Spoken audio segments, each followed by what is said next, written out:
Olá! Hoje a gente vai mergulhar num campo da biologia que é simplesmente fascinante, a Evo-Devo.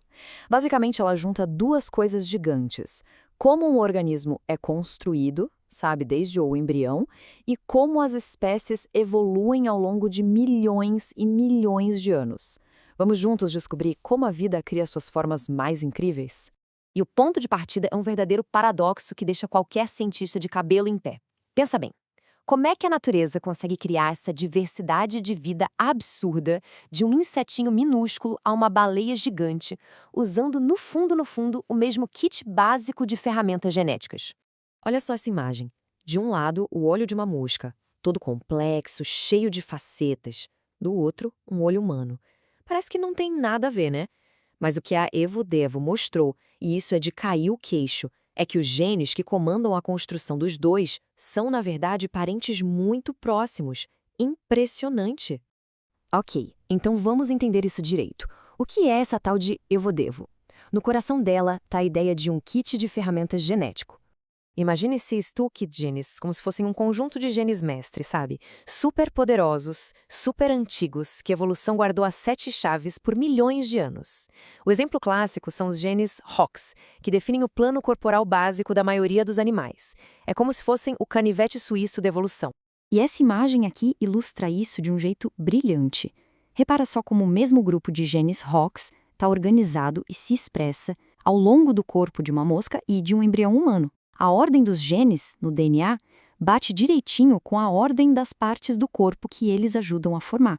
Mas essa conexão entre o desenvolvimento de um indivíduo, que a gente chama de ontogenia, e a história evolutiva da espécie, a filogenia, essa é uma discussão antiga que vem de longe. De um lado, lá em 1828, Karl Ernst von Baer sacou uma coisa muito legal. As características mais gerais, tipo a notocorda dos vertebrados, aparecem bem no comecinho do desenvolvimento, muito antes dos traços específicos, como penas ou pelos. Mas aí, umas décadas depois, veio Ernst Haeckel e levou essa ideia para um outro nível, bem mais radical. Foi o Haeckel que lançou aquela famosa frase: a ontogenia recapitula a filogenia. Usando esses desenhos, ele dizia que o embrião, no seu desenvolvimento, repetia as formas adultas dos seus ancestrais. A ideia era que o embrião humano passava por uma fase de peixe, depois de réptil, uma teoria que foi super influente, mas que no fim das contas estava errada. E por que a ideia dele não se sustenta? Bom, a ciência moderna mostrou que o embrião não revive o passado literalmente. Um embrião humano não se parece com um peixe adulto, ele se parece com um embrião de peixe porque ambos têm um ancestral em comum. Além disso, o desenvolvimento não é um roteiro fixo. O ritmo dele pode mudar muito, e cada estágio, seja uma larva ou um feto, tem que ter suas próprias adaptações para sobreviver ali naquele momento. A evolução pode criar novidades em qualquer fase, não só no grande finale.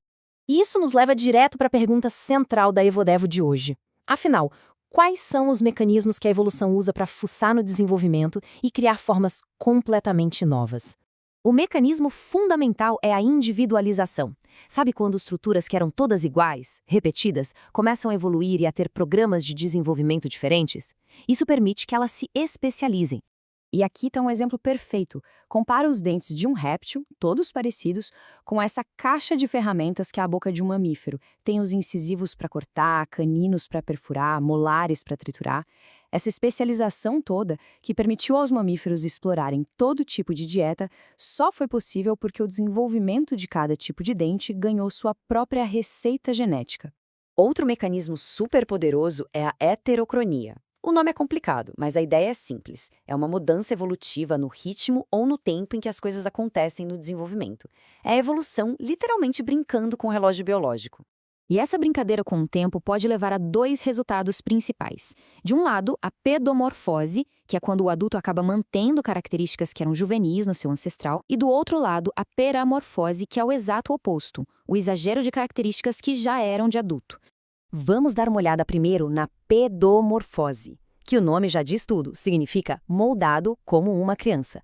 O descendente adulto acaba parecendo, em alguns traços, com um filhote do seu ancestral. Isso pode acontecer de duas formas. Uma delas é a neotenia. O desenvolvimento desacelera. O axolote, aquele bicho incrível, é o exemplo clássico. Ele passa a vida toda com as branquias externas, que são uma característica larval. Mas talvez o exemplo mais chocante sejamos nós. O nosso crânio, mais achatado, com cérebro grande, se parece muito mais com o de um chimpanzé filhote do que com o de um adulto. De certa forma, a evolução humana foi um caso de não querer crescer. O outro jeito de ter pedomorfose é a progênese. Aqui o que acontece é que a maturidade sexual chega muito mais cedo. Esse pulgão, por exemplo, já começa a se reproduzir quando ainda parece uma ninfa, um adolescente, e o desenvolvimento do corpo dele para por ali.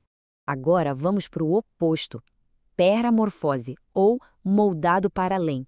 Nesse caso, o descendente vai mais longe que o seu ancestral, esticando ou acelerando processos para exagerar certas características. E os exemplos aqui são, nossa, espetaculares. As galhadas gigantescas do alce irlandês, já extinto, são um caso clássico de desenvolvimento que foi estendido. Da mesma forma, a evolução do cavalo moderno mostra um aumento absurdo no tamanho geral do corpo e na mandíbula em comparação com seus ancestrais, que eram bem menores. Mas a evolução não mexe só com o tempo.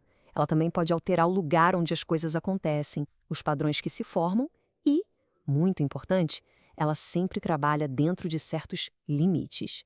Além de mexer no relógio, a evolução pode mudar o lugar onde um gene se manifesta.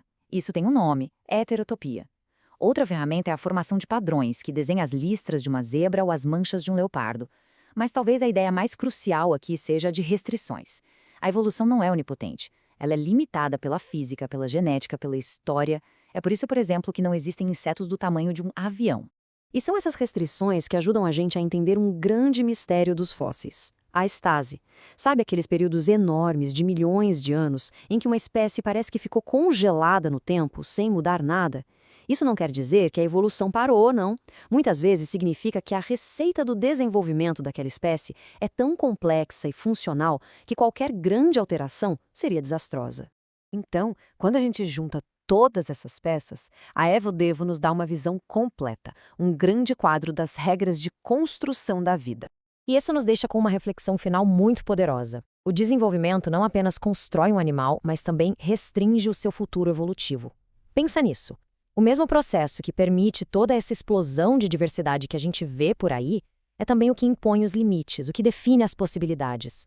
É essa dança entre a criatividade infinita e as regras rígidas da construção que esculpe toda a história da vida no nosso planeta.